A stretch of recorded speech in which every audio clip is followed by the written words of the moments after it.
Good morning.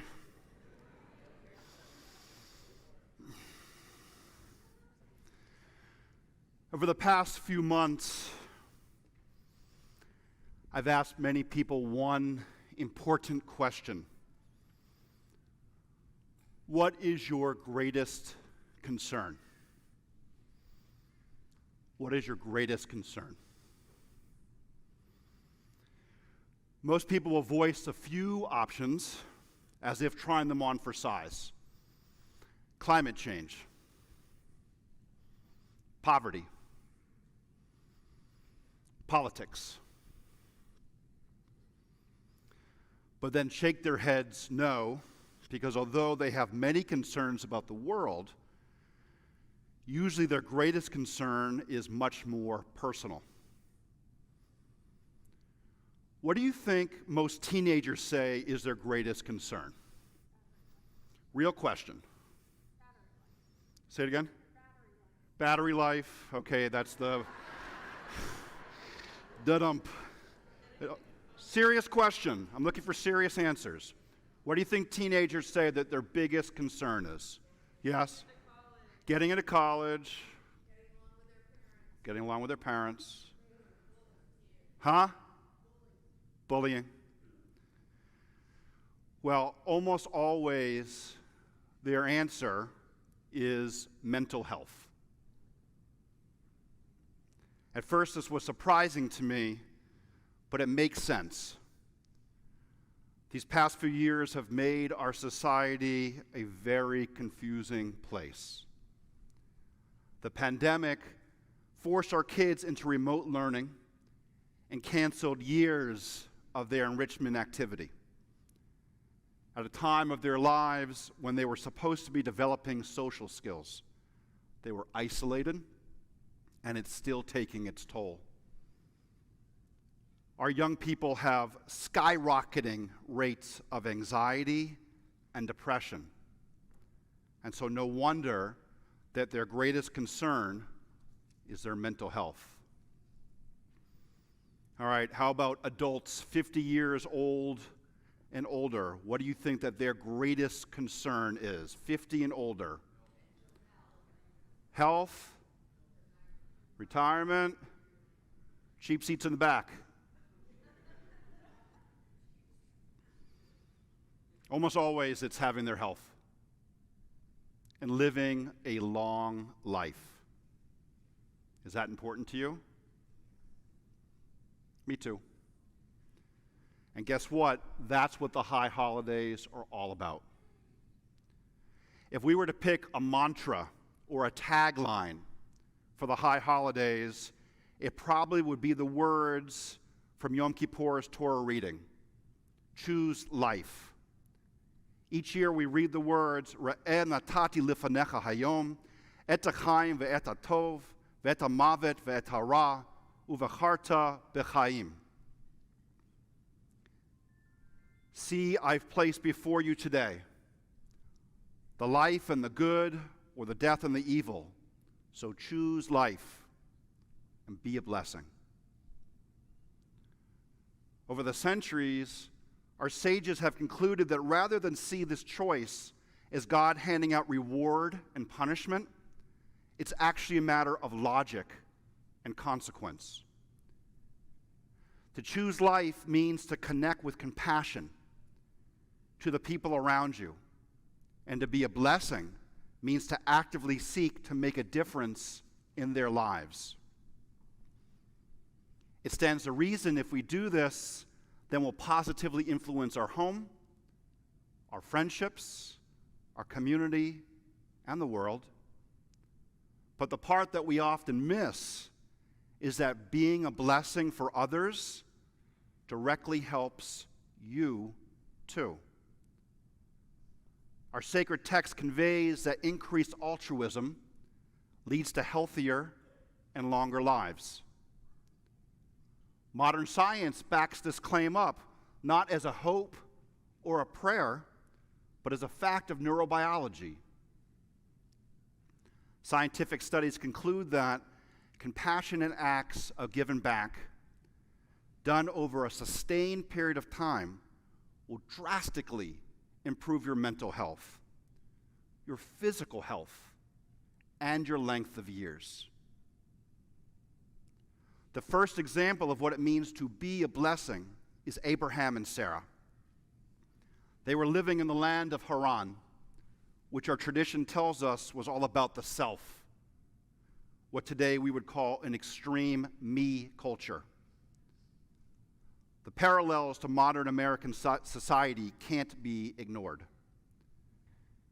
Remember the cover of Time magazine that named the person of the year with a mirror reflecting you as the center of the universe?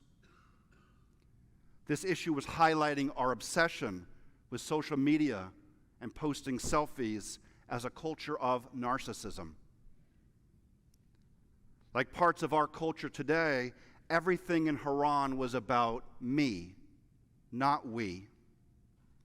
And so the people of Haran lived a life disconnected from one another, chasing after instant gratification in hopes it would bring them happiness. It never did. God calls out to Abraham and Sarah, Lech lecha, lechi lach. Take yourself forward into the world and care for the people who you encounter. Look for opportunities to connect with them and be a force of good. Seek to improve the world one personal interaction at a time. Then, v'hiyeh bracha, you shall be a blessing. God's command to Abraham and Sarah comes with a profound realization that life must be more than just existing for the sake of ourselves. There's this great scene described in Torah where Abraham's sitting in his tent, recovering from circumcision, and talking with God. It's a hot desert day, the air dusty and bone dry. In the distance, he spots travelers wearily putting one foot in front of the other. With chutzpah that is nothing short of admirable, Abraham breaks off his conversation with God, ignores his physical discomfort, and leaves the shade of his tent to bring the weary travelers into the shelter of his own home. There he proceeds to wash their feet as Sarah brings them food and water. These men weren't family. They weren't even neighbors. They were strangers in need of help. By helping them, Torah says, Sarah and Abraham were themselves blessed. The message is powerful. Serving others with compassion is good medicine for you. Now, I love when Judaism and current scientific research intersect. It lights me up. Moses Maimonides, who's considered the greatest Jewish mind of the last 1,000 years, was both a famous rabbi and a prominent physician. He believed that both Judaism and science were essentially two sides to the same coin. They both seek to find the truth. And so I want to tell you a story about two contemporary doctors, Anthony Mazzarelli, who is the chief medical officer of a big hospital, and Steve Traceyk, an ICU doctor, who often meets people on the worst day of their lives. Both doctors have been taught that in order to succeed, they couldn't get emotionally attached to their patients. This conventional wisdom is familiar to us outside of healthcare. It says that if we care too much, then we're left exposed and vulnerable. It's more clinically efficient to be impersonal and objective and removed. Doctors everywhere were taught that creating impenetrable boundaries and not caring would ultimately help the most people and protect them as individuals. But Anthony and Steve's personal experiences during the COVID pandemic caused them to question this, and ultimately, through their research, to reach a very different conclusion that has profound implications for everyone here today. We all remember during the first year of COVID, hospitals were on the verge of being overrun. Too many people needed help at once. It was a very scary time. Hospitals, like all systems, are made up of real people, and healthcare workers were running on fumes.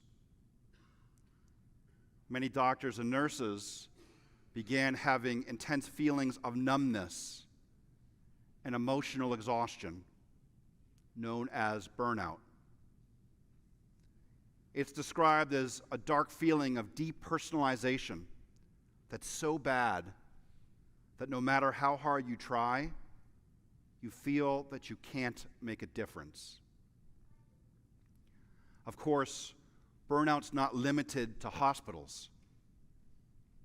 Many of us feel burnout because the world seems so precarious and life demands so much from us.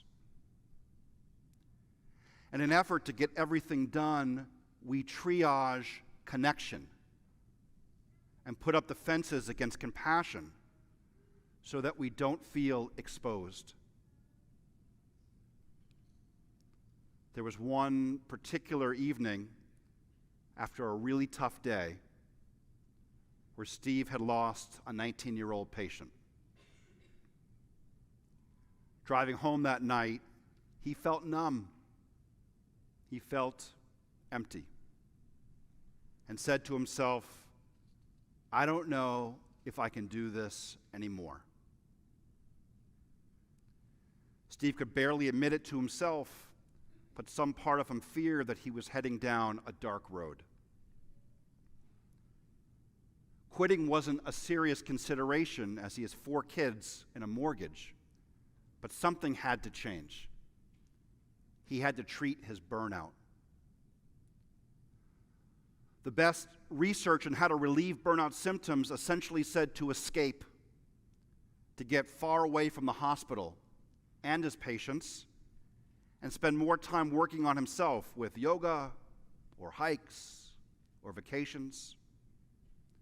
In other words, if Steve spent less time caring for his patients in order for more me time, his burnout would evaporate and good cheer would miraculously replace it. The answer to burnout couldn't be to run away. As the head of his department, how was that a sustainable strategy for him? He concluded that he'd have to fundamentally change how he approached his work and his patients in order to reverse his sense of hopelessness. Steve suspected, based on anecdotal experience, as counterintuitive as it might sound, that caring more, not less, for his patients might be the answer. And as a researcher, he was genuinely curious. Could the effects of compassion be measured scientifically?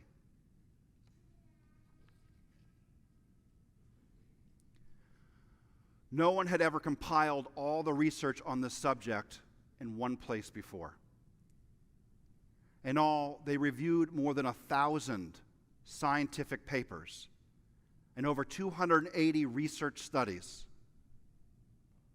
The findings have been nothing short of astounding, in part because they fly in the face of the mores of modern American society. But their findings fit very well with the Jewish wisdom thousands of years old, to choose life and to be a blessing.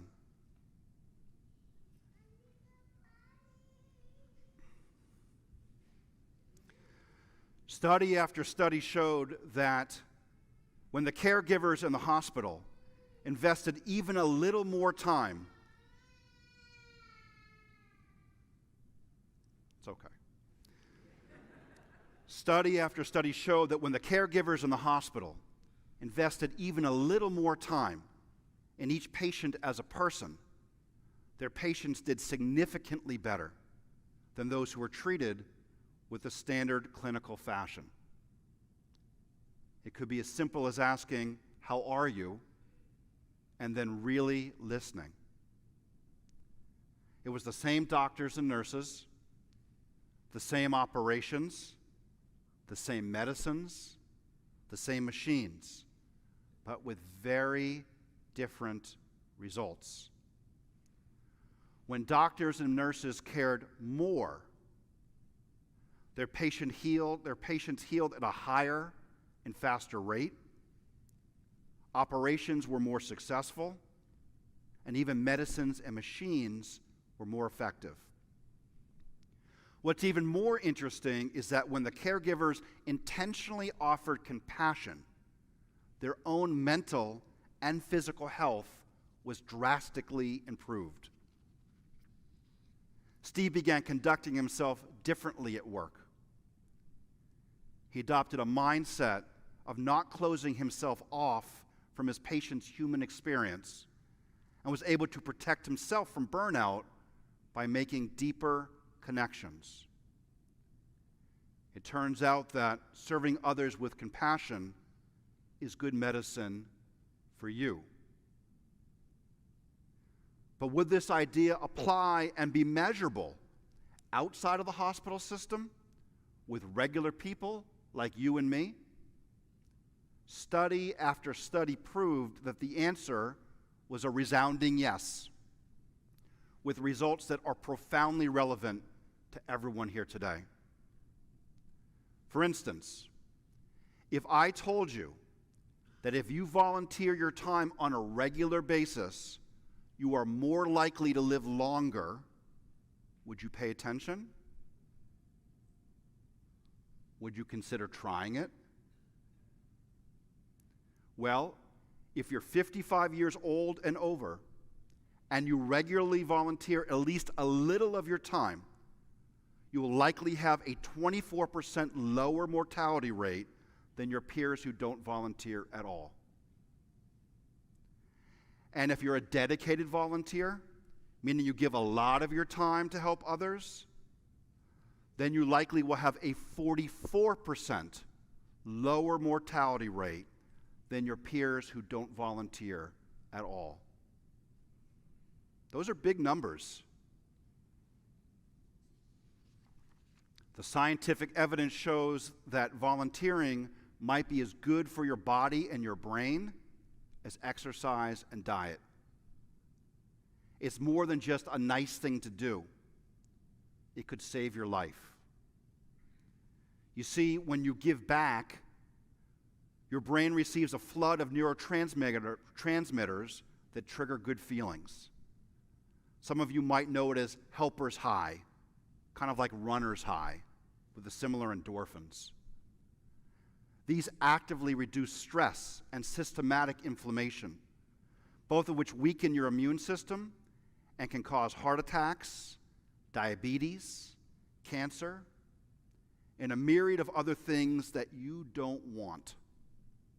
In other words, serving others with compassion will help you live healthier and longer. And what about our kids? I worry about them. As a group, they are really vulnerable right now. We see it all around us, in our homes, and our schools, and our synagogue. Many of them need support and attention. Last year, the CDC reported that 63% of young adults struggle with anxiety and depression. 25% of them have had serious thoughts of hurting themselves or worse.